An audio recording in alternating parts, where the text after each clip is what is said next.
بسم الله الرحمن الرحيم الحمد لله رب العالمين الصلاة والسلام على أشرف الأنبياء والمرسلين وعلى آله وأصحابه أجمعين ومن تبعهم بإحسان إلى يوم الدين أما بعد محترم بھائیو، ہم نے پچھلے درس میں کتاب القصاص شروع کی تھی، جس میں قصاص کے مسائل ذکر کیے گئے ہیں، اور اس میں پہلی حدیث ہم نے پڑھی تھی جس میں نبی صلی اللہ علیہ وسلم نے ارشاد فرمایا کہ کسی مسلمان کا خون حلال نہیں ہے، یعنی کسی مسلمان کو مارنا جائز نہیں ہے، وہ مسلمان جو کہ یہ گواہی دیتا ہو کہ اللہ کے سوا کوئی معبود نہیں اور حضرت محمد صلی اللہ علیہ وسلم اللہ کے رسول ہیں، تو ایسے کسی بھی شہادتین کا اقرار کرنے والے مسلمان کا خون بہانا جائز نہیں ہے، مگر 3 صورتوں میں جائز ہے۔ پہلی صورت کیا ہے؟ خون بہانے کی 3 صورتوں میں سے پہلی صورت، شادی شدہ زانی ہو تو اس کو رجم کی سزا دے کر اس کو ختم کر دیا جائے گا۔ دوسرا کون ہے؟ جان کے بدلے جان، یعنی اگر کوئی شخص کسی کو مار دے، کسی کو قتل کر دے تو قصاص میں اس کو بھی مار دیا جائے گا، قاتل کو مار دیا جائے گا۔ تیسرا مرتد، جو کہ دین اسلام سے مرتد ہو جائے اور مسلمانوں کی جماعت کو چھوڑ دے تو وہ بھی واجب القتل ہیں۔ اور ہم نے یہ بھی عرض کیا تھا کہ یہ جو 3 قسم کے لوگ ہیں، ان پر جو قتل کی سزا ہے یہ نافذ کی جائے گی حکومت کی طرف سے، نہ یہ کہ کوئی عام شخص جب اس کو پتہ چلے کہ فلاں شخص مرتد ہو گیا تو اس کو قتل کر دے، نہیں۔ اور نہ ہی کوئی شخص اگر شادی شدہ زانی ہو تو عام لوگ اس کو پکڑ کر اس کو رجم کرنا شروع کر دیں، ایسا نہیں ہے۔ اور نہ ہی قصاص میں کسی کو مارا جا سکتا ہے جب تک کہ حکومت وقت کے ماتحت عدالت میں اس پر مقدمہ نہ چلے، اور جب تک مجرم کا جرم ثابت نہ ہو، اور جب تک جج یا قاضی فیصلہ نہ کر دے کہ یہ شخص واجب القتل ہے، تو اس وقت تک اس کو سزا نہیں دی جا سکتی، اور سزا دینے کا اختیار صرف جج کے پاس ہے، اور سزا کو نافذ کرنے کا اختیار صرف حکومت کے پاس ہوتا ہے، کسی عام آدمی کے پاس نہیں ہوتا ہے۔ اب ہم اگلی حدیث پڑھتے ہیں۔ عن عبد الله بن مسعود رضی اللہ عنہ قال قال رسول اللہ صلی اللہ علیہ وسلم اول ما يقضى بین الناس یوم القیامت فی الدماء۔ جناب عبداللہ بن مسعود رضی اللہ تعالیٰ عنہ سے روایت ہے، انہوں نے کہا کہ رسول اللہ صلی اللہ علیہ وسلم نے ارشاد فرمایا کہ سب سے پہلے جو فیصلہ کیا جائے گا لوگوں کے درمیان قیامت کے دن وہ خونوں کے بارے میں ہوگا۔ سب سے پہلے جو فیصلہ کیا جائے گا لوگوں کے درمیان قیامت کے دن وہ خونوں کے بارے میں ہوگا، یعنی خون کے بارے میں، قتل کے بارے میں فیصلہ کیا جائے گا۔ جن لوگوں نے ناحق خون بہایا ہوگا سب سے پہلے ان کے بارے میں فیصلہ کیا جائے گا۔ جن لوگوں نے ناحق خون بہایا ہوگا، ناجائز طور پر کسی کو قتل کیا ہوگا، تو سب سے پہلے اللہ تعالیٰ ان کے بارے میں فیصلہ فرمائے گا۔ اور یہاں یہ بات ذہن میں رکھیں کہ حقوق 2 قسم کے ہوتے ہیں۔ ایک وہ حقوق ہیں جن کا تعلق اللہ کے ساتھ ہے، جن کو حقوق اللہ کہا جاتا ہے، اور ایک وہ حقوق ہیں جن کا تعلق اللہ کے بندوں کے ساتھ ہوتا ہے، ان کو حقوق العباد کہا جاتا ہے۔ قیامت کے دن حقوق اللہ جو ہیں ان میں سب سے پہلے کس حق کے بارے میں اللہ تعالیٰ فیصلہ فرمائے گا اور پوچھ گچھ کرے گا، انسان سے حساب لے گا؟ نماز جو ہے یہ اللہ کے حقوق میں سب سے اہم حق ہے، تو اس کے بارے میں سب سے پہلے حساب لیا جائے گا، سب سے پہلے اس کے بارے میں پوچھ گچھ کی جائے گی، یہ حقوق اللہ۔ اور حقوق العباد میں سب سے پہلے جس چیز جو کیس سنا جائے گا، سب سے پہلے جس پر اللہ تعالیٰ فیصلہ فرمائے گا وہ خون کے متعلق ہوگا، یعنی اگر کسی نے ناحق خون بہایا ہوگا، ناحق کسی کو قتل کیا ہوگا، تو سب سے پہلے اللہ رب العزت ایسے لوگوں کے بارے میں فیصلہ فرمائے گا۔ یہ اس بات کی دلیل ہے کہ خون جو ہے مسلمان کا خون یہ اللہ رب العزت کے نزدیک کتنا قیمتی ہے۔ مسلمان کا خون بہت ہی قیمتی ہے، اللہ رب العزت اجازت نہیں دیتا کہ کسی مسلمان کا خون بہایا جائے، اسی لیے ناجائز اور ناحق طور پر جن لوگوں کا خون بہایا جاتا ہے ان کے بارے میں اللہ رب العزت خون بہانے والوں کا فیصلہ سب سے پہلے فرمائے گا۔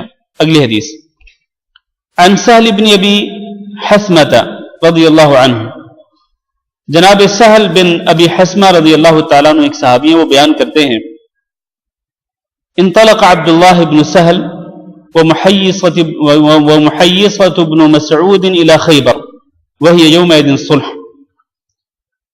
سہل بن ابی حسمہ ایک واقعہ بیان کرتے ہیں خیبر کا۔ اس واقعے کو ذرا غور سے سنیں، اس میں متعدد مسائل ہیں۔ واقعہ کیا ہے؟ واقعہ یہ ہے کہ انطلق عبداللہ بن سہل، عبداللہ بن سہل اور محیصہ بن مسعود نامی دو صحابی روانہ ہوئے خیبر کی طرف۔ یہ دو دوست تھے، دو ساتھی تھے، یہ اکٹھے روانہ ہوئے خیبر کی طرف۔ ان میں سے ایک کا نام عبداللہ بن سہل اور دوسرے کا نام کیا تھا؟ محیصہ بن مسعود۔ یہ دونوں خیبر کی طرف روانہ ہوئے۔ وہی یومئذ صلح، اور خیبر میں اس وقت صلح کا زمانہ چل رہا تھا، یعنی نبی صلی اللہ علیہ وسلم اور یہود خیبر کے درمیان صلح ہو چکی تھی۔ یہود خیبر اور نبی صلی اللہ علیہ وسلم کے درمیان ایک معاہدہ ہوا تھا، تو اسی کی طرف اشارہ کر رہے ہیں کہ یہ معاہدے کا دور تھا، صلح کا دور تھا، جب یہودیوں اور مسلمانوں کے درمیان صلح کا زمانہ چل رہا تھا۔ تو اسی دوران یہ دو صحابی خیبر کی طرف گئے۔ فتفرقا، پھر یہ دونوں جدا جدا ہو گئے، یعنی خیبر میں جب پہنچے تو اپنے اپنے کام کے لیے کوئی ادھر چلا گیا، کوئی ادھر چلا گیا۔ عبداللہ بن سہل اس طرف چلے گئے اپنے کام کے لیے، اور دوسرے محیصہ بن مسعود جو ہے وہ دوسری طرف چلے گئے کام کے لیے۔ جہاں جہاں کسی کو کام تھا وہاں وہ چلا گیا۔ اوکے، فأتى محیصة إلى عبد الله بن سہل، ایک عرصہ گزرا، کچھ عرصے کے بعد محیصہ آئے عبداللہ بن سہل کی طرف، یعنی یہ دونوں ساتھی تھے، کام کے لیے خیبر میں پہنچے، پھر الگ الگ ہو گئے، پھر ان میں سے ایک محیصہ عبداللہ بن سہل کی طرف، دونوں ساتھی تھے، لیکن جب اکٹھے ہوئے تو صورتحال مختلف تھی۔ صورتحال یہ تھی کہ وہ یتشحط فی دمہ قتیلا، جب محیصہ عبداللہ بن سہل کے پاس گئے تو انہوں نے دیکھا کہ عبداللہ بن سہل جو ہیں وہ خون میں لت پت قتل کیے جا چکے ہیں، خون میں لت پت تھے اور ان کو قتل کیا جا چکا تھا۔ تو اب محیصہ نے اپنے ساتھی کی شہادت کو کس طرح ڈیل کیا، اب سنیے آگے۔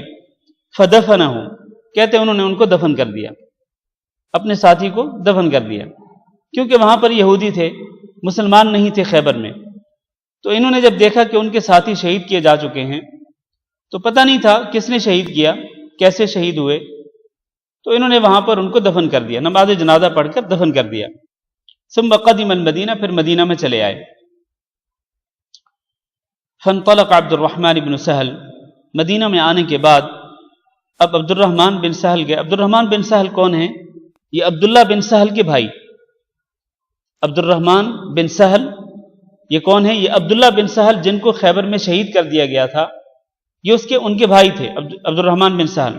تو کہتے ہیں عبد الرحمن بن سہل گئے، اور محیصہ اور حویصہ جو کہ مسعود کے بیٹے تھے، یہ دونوں بھی نبی صلی اللہ علیہ وسلم کی طرف گئے۔ یعنی اب یہ جو قتل کا مقدمہ تھا، یہ تین صحابہ قتل کا مقدمہ لے کر نبی صلی اللہ علیہ وسلم کی عدالت میں پہنچے۔ کون ہے قتل کا مقدمہ لانے والے؟ ایک خود مقتول کا بھائی ہے، مقتول کا بھائی، اس کا نام کیا ہے؟ مقتول کے بھائی کا نام ہے عبداللہ بن سہل، عبد الرحمن بن سہل۔ مقتول عبداللہ بن سہل اور ان کے بھائی عبد الرحمن بن سہل، یہ آئے نبی صلی اللہ علیہ وسلم کی طرف، اور ان کے ساتھ ایک تو محیصہ جو کہ خیبر میں عبداللہ بن سہل کو دفن کر کے آئے تھے اور ان کے دوست تھے، اور دوسرے ان کے بھائی اپنے محیصہ کے بھائی حویصہ، یہ دونوں نبی صلی اللہ علیہ وسلم کے پاس آئے۔ اب جب عدالت میں پہنچے نبی صلی اللہ علیہ وسلم کے پاس، تو فذهب عبد الرحمن يتكلم، عبد الرحمن بن سہل جو کہ مقتول کے بھائی تھے وہ بات کرنے لگے۔ فقال، تو نبی صلی اللہ علیہ وسلم نے فرمایا کبر کبر وهو اصغر وهو احدث القوم، آپ نے فرمایا کہ بڑے آدمی کو بات کرنے کا موقع دو، تو بات نہ کرو، وہ ان تینوں میں سب سے چھوٹے تھے۔ عبد الرحمن بن سہل جو تھے مقتول کے بھائی، وہ سب سے چھوٹے تھے ان تینوں میں۔ جب وہ بات کرنے لگے واقعہ سنانے لگے کہ میرے بھائی کو وہاں پر شہید کر دیا گیا، تو جیسے ہی بات شروع کی تو نبی صلی اللہ علیہ وسلم نے وہیں ان کو خاموش کرا دیا اور فرمایا کبر کبر، بڑے آدمی کو موقع دو، تم میں جو بڑا ہے وہ بات کرے، نہ یہ کہ تم چھوٹے ہو کر کے بات کرنا شروع کر دیا۔ اس سے جو مسئلہ معلوم ہوتا ہے وہ کیا ہے؟ وہ یہ ہے کہ جب ایک مجلس ہو تو مجلس میں بڑے آدمی کو بات کرنے کا موقع دینا چاہیے، نہ یہ کہ چھوٹا آدمی جو ہے وہ پہل کرے اور پہل کر کے وہ کوئی بات کرنا چاہے، تو اس میں بے ادبی ہوتی ہے۔ تو نبی صلی اللہ علیہ وسلم نے اس بے ادبی سے منع کر دیا عبد الرحمن بن سہل کو کہ تم خاموش ہو جاؤ اور تم میں جو بڑا ہے اس کو بات کرنے کا موقع دو، کیونکہ بڑا جو بات کرتا ہے وہ سوچ سمجھ کے بات کرتا ہے، اور کس انداز سے بات کرنی ہے، کن الفاظ سے بات کرنی ہے، بڑے کو پتا ہوتا ہے، چھوٹے کو نہیں پتا ہوتا۔ چھوٹا بعض اوقات جلد بازی میں اور غلط انداز اختیار کر لیتا ہے، جلد بازی میں کچھ ایسے الفاظ بول جاتا ہے کہ جو نہیں بولنے ہوتے۔ تو فسکتا، تو وہ خاموش ہو گئے، فتکلما، پھر وہ دونوں بھائی تھے حویسہ اور محیسہ، انہوں نے گفتگو کی۔ گفتگو کیا کی یہاں پر وہ نہیں بتلایا گیا کہ ان دونوں صحابہ نے کیا گفتگو کی۔ یقیناً جو گفتگو انہوں نے کی ہوگی وہ یہی ہوگی کہ عبداللہ بن سہل کو خیبر میں قتل کر دیا گیا ہے اور ان کے قاتل کا پتہ نہیں ہے، اور ہمیں اس کے قتل کا بدلہ چاہیے، ہم ان کے خون کو رائیگاں نہیں جانے دیں گے، یہی انہوں نے بات کی ہوگی۔ اب نبی صلی اللہ علیہ وسلم نے جب ان کی بات سنی تو آپ نے کیا فرمایا؟ فرمایا اتحلفون، کیا تم قسم کھاتے ہو؟ وتستحقون قاتلکم او صاحبکم، اور تم اپنے قاتل یا اپنے ساتھی کے خون کے مستحق بن جاؤ گے؟ بات سمجھ رہے ہیں کہ نہیں سمجھ رہے؟ نبی صلی اللہ علیہ وسلم نے فرمایا کہ کیا تم قسم کھاتے ہو، یعنی جب تمہیں پتہ نہیں ہے کہ اس کا قاتل کون ہے تو تم قسمیں کھا کر کے یہ نشاندہی کر دو کہ فلاں شخص قاتل ہے، نام لے دو، قاتل کا نام بتلا دو۔ جب نام بتلا دو گے اور قسمیں کھا کر کہو گے کہ اس شخص نے عبداللہ بن سہل کو قتل کیا ہے تو بات ختم ہو جائے گی، میں قاتل کو تمہارے حوالے کر دوں گا، تم اس کو قتل کر دینا۔ بات سمجھ رہے کہ نہیں سمجھ رہے؟ تو قالو، انہوں نے کہا وکیف نحلف، ہم کیسے قسمیں کھائیں؟ ولم نشہد، نہ تو ہم وہاں پر موجود تھے، ولم نرا، اور نہ ہم نے دیکھا، ہمیں نہیں پتا عبداللہ بن سہل کو کس نے مارا، کون اس کا قاتل تھا، ہمیں نہیں معلوم، تو ہم کس طرح قسمیں کھا کے کہیں کہ ان میں سے یہود خیبر میں سے، خیبر کے یہودیوں میں سے فلاں شخص نے اس کو قتل کیا ہے، کیسے قسمیں کھائیں؟ جب ان لوگوں نے قسمیں کھانے سے انکار کر دیا اور اس بات کی نشاندہی کی کہ ہمیں قاتل کا پتہ نہیں ہے، قاتل نامعلوم ہے، قاتل مجہول ہے، تو نبی صلی اللہ علیہ وسلم نے کیا فرمایا؟ فرمایا فتبرئکم یہود بایمان 50 منہم، تو یہود تم سے خلاصی پا جائیں گے ان میں سے 50 آدمیوں کی قسموں کے ساتھ۔ یعنی اگر تم قسمیں کھا کر قاتل کو فکس نہیں کر سکتے ہو کہ فلاں قاتل ہے، تو پھر اب دوسرا جو سٹیپ ہے وہ کیا ہے؟ وہ یہ ہے کہ جن کے خلاف تم دعویٰ کر رہے ہو کہ انہوں نے اس کو قتل کیا ہے، وہ لوگ ان میں سے 50 آدمی قسم کھا کے کہیں گے کہ ہم نے اس کو قتل نہیں کیا، تو وہ خلاصی پا جائیں گے۔ تو جب انہوں نے نبی صلی اللہ علیہ وسلم نے جب یہ بات بتلائی، فقالو، تو وہ کہنے لگے کیف نأخذ بایمان قوم کفار، وہ تو کافر ہیں، کافروں کی قسموں کا ہم کس طرح اعتبار کر لیں؟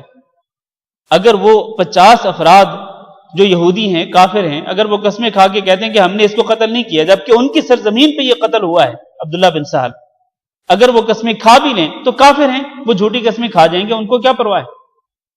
تو کافروں کی قسموں کا ہم اعتبار کس طرح کر سکتے ہیں؟ یہ اعتراض کیا ان لوگوں نے نبی صلی اللہ علیہ وسلم کی اس بات پر۔ اب کوئی حل نہیں تھا۔ دیکھیں، جو لوگ دعویٰ کر رہے ہیں قتل کا، ان کے پاس کوئی دلیل نہیں ہے، کوئی گواہیاں نہیں ہیں، حتیٰ کہ وہ قسمیں کھانے کے لیے بھی تیار نہیں ہے کہ فلاں قاتل ہے، کیونکہ ان کو پتہ ہی نہیں تھا قاتل کون ہے۔ دعوے داروں کے پاس کوئی ثبوت نہیں، کوئی دلیل نہیں، قسمیں بھی نہیں کھا رہے۔ اچھا، جن کے خلاف انہوں نے دعویٰ دائر کیا، اور وہ کون تھے؟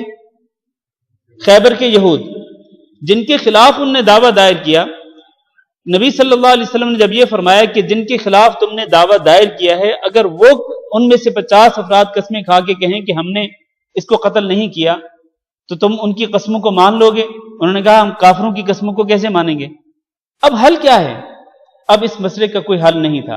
نبی صلی اللہ علیہ وسلم نے کیا فرمایا، کیا کیا آپ نے؟ فعقلہ النبی صلی اللہ علیہ وسلم من عنده، جب ایک مقتول کے قاتل کا کچھ بھی پتہ نہیں تھا اور کوئی بھی دلیل نہیں تھی، کوئی ثبوت نہیں تھا، کوئی قسمیں کھانے کے لیے تیار نہیں تھا، اور جن پر دعویٰ دائر کیا گیا ان کی قسموں کو بھی ناقابل اعتبار سمجھا گیا، تو اب نبی صلی اللہ علیہ وسلم نے جو فیصلہ فرمایا وہ یہ کہ آپ نے فرمایا کہ میں اپنی طرف سے اس کی دیت ادا کرتا ہوں۔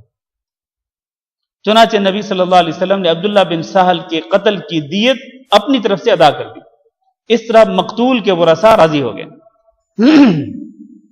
مقتول کے ورثاء ان کو یہی چاہیے تھا نا، یا تو قاتل کا پتہ ہوتا تو قاتل کو قتل کر دیا جاتا، یا پھر وہ دیت کا مطالبہ کر رہے تھے، تو نبی صلی اللہ علیہ وسلم نے ان کے مطالبے کے مطابق اپنی طرف سے ان کو دیت ادا کر دی، کیونکہ ان لوگوں نے انکار کر دیا تھا کہ ہم یہود خیبر جو ہیں ان کی قسموں کا اعتبار کرنے والے نہیں ہیں۔ اچھا آگے سنیں، وفی حدیث حماد بن زید، حماد بن زید کی روایت میں الفاظ ہیں کہ فقال رسول اللہ صلی اللہ علیہ وسلم، آپ صلی اللہ علیہ وسلم نے ارشاد فرمایا، یقسم 50 منکم علی رجل منہم فیدفع برمتہ، کہ تم میں سے 50 آدمی قسمیں کھائیں ان میں سے کسی آدمی پر، یعنی فکس کر دیں کہ فلاں آدمی نے قتل کیا ہے، 50 آدمی قسمیں کھا کے کہیں، جب قسمیں کھائیں گے فیدفع برمتہ، تو اس آدمی کو ہتھ کڑی لگا کر تمہارے حوالے کر دیا جائے گا۔ 50 آدمی جب قسم کھا کے کہیں گے کہ فلاں قاتل ہے تو بس اس کو پکڑ لیا جائے گا، اس کو ہتھ کڑی لگا کر قاتل کے مقتول کے ورثاء کے حوالے کر دیا جائے گا۔ قالوا، تو انہوں نے کہا، امر لم نشہدہ، یہ تو ایسا معاملہ ہے کہ اس میں ہم موجود نہیں تھے، کیف نحلف، ہم کس طرح قسمیں کھائیں؟ قال، تو آپ نے فرمایا، فتبرئکم یہود بایمان 50 منہم، تو اس طرح یہودیوں میں سے 50 افراد قسمیں کھا کر تم سے خلاصی پالیں گے اور بری ہو جائیں گے۔ قالوا یا رسول اللہ، تو وہ کہنے لگے اللہ کے رسول، قوم کفار، وہ تو کافروں کی قوم ہیں۔ فوداہ رسول اللہ صلی اللہ علیہ وسلم من قبلہ، تو نبی صلی اللہ علیہ وسلم نے اپنی طرف سے دیت ادا کر دی۔ وفی حدیث سعید بن عبید، اور سعید بن عبید کی سعید کے الفاظ ہیں، فکرہ رسول اللہ صلی اللہ علیہ وسلم ان یبطل دمہ، نبی صلی اللہ علیہ وسلم نے اس بات کو ناپسند سمجھا کہ اس صحابی کا خون رائگاں چلا جائے۔ آپ نے کیا کیا؟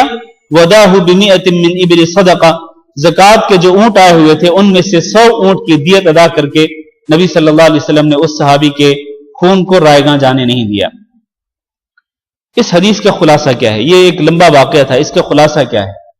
اس کا خلاصہ یہ ہے کہ اگر ایک شخص کسی ایسی سرزمین پر قتل کر دیا جائے کہ جہاں پر قاتل کا پتہ نہ ہو، جیسا کہ آج کل ہوتا ہے، آج کل جن ممالک میں، خاص طور پر اسلامی ممالک میں جہاں قتل و غارت ہو رہی ہے، پتہ ہی نہیں چلتا، لوگ آ کے قتل کر کے چلے جاتے ہیں، قاتلوں کا پتہ ہی نہیں چلتا کون ہے قاتل۔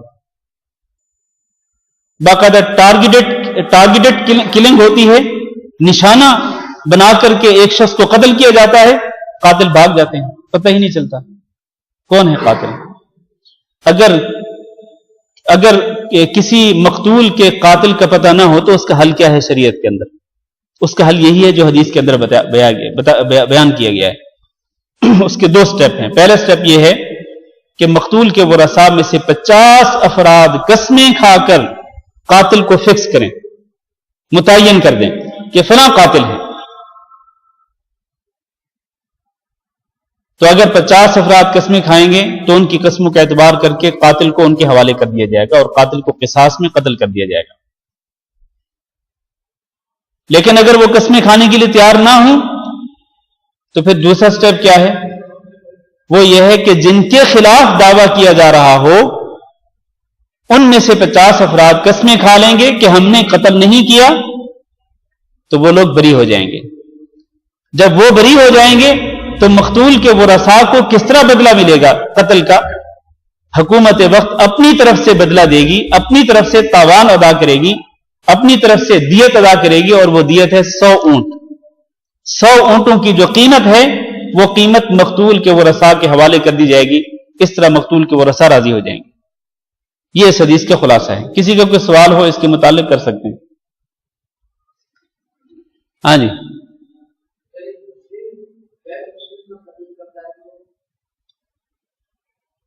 اگر ایک مسلم غیر مسلم کو قتل کرے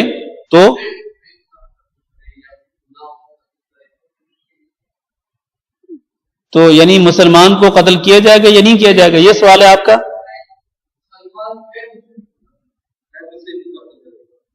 ٹھیک ہے، ایک مسلمان غیر مسلم کو قتل کر دے تو آپ کا سوال کیا ہے کہ کیا مسلمان کو اس کے بدلے میں قتل کیا جائے گا یا نہیں؟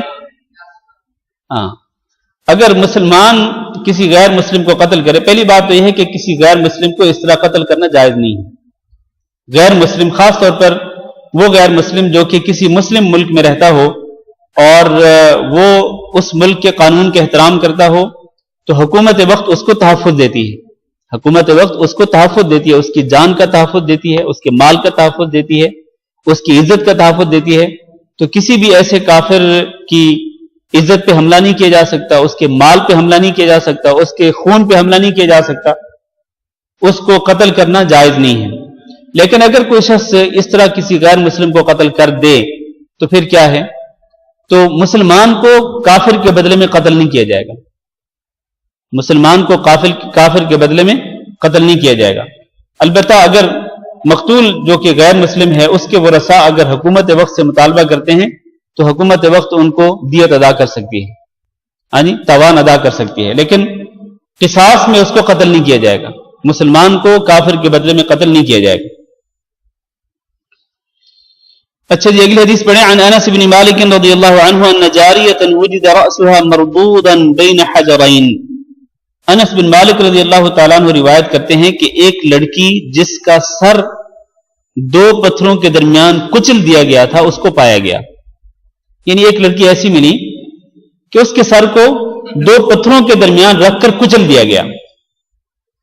فقیلا، لیکن وہ ابھی زندہ تھی، مری نہیں تھی، وہ اس کے اندر زندگی کی رمق موجود تھی اور ہوش کے اندر تھی. قیلا، اس سے پوچھا گیا من فعل بکی، کس نے تمہارے ساتھ یہ حشر، یہ سلوک کس نے کیا ہے؟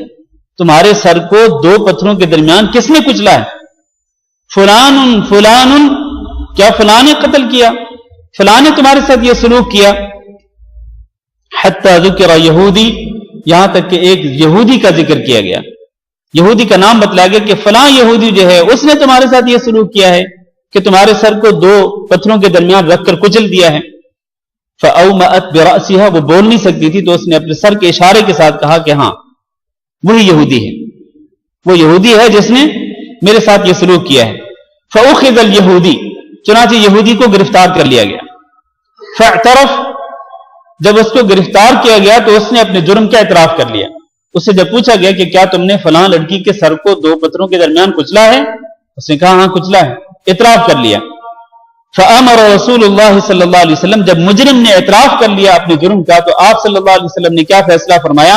آپ نے حکم دیا ان يرد رأسه بین حجرین، کہ اس کے سر کو بھی دو پتھروں کے درمیان رکھ کر کچل دیا جائے. جیسا کرو گے ویسا بھرو گے، جیسا اس نے جرم کیا تھا اسی طرح کی اس کو سزا دی گئی. اسی کو قصاص کہتے ہیں کہ اگر کوئی شخص کسی کو قتل کرے تو قصاص میں اس کو قتل کر دیا جائے، اور اگر کوئی شخص کسی پر زیادتی کرے تو اسی طرح اس پر زیادتی کی جائے. اگر کوئی شخص کسی کی انگلی کاٹے تو اس کی انگلی کاٹ دی جائے، اگر کوئی شخص کسی کا کان کاٹے تو اس کا کان کاٹ دیا جائے. یہ قصاص ہے. یہ اللہ تعالیٰ نے فرمایا قرآن مجید کے اندر وَكَتَبْنَا عَلَيْهِمْ فِيهَا أَنَّ النَّفْسَ بِالنَّفْسِ وَالْعَيْنَ بِالْعَيْنِ، جان کے بدلے جان، آنکھ کے بدلے آنکھ. اگر کوئی کسی کی آنکھ پھوڑتا ہے تو آنکھ پھوڑنے والے کی آنکھ کو پھوڑ دیا جائے. وَالْأَنْفَ بِالْأَنْفِ، اگر کوئی کسی کی ناک کو کاٹتا ہے تو اس کی ناک کو کاٹ دیا جائے. وَالْأُذُنَ بِالْأُذُنِ، اور اگر کوئی کسی کے کان کو کاٹتا ہے تو اس کے کان کو کاٹ دیا جائے. وَالسِّنَّ بِالسِّنِّ، اور اگر کوئی کسی کے دانت کو توڑتا ہے تو اس کے دانت کو بھی توڑ دیا جائے. یہ قصاص ہے. والجراحات قصاص، اسی طرح زخموں کا بدلہ ہے جو اللہ تعالیٰ نے فرض قرار دیا ہے.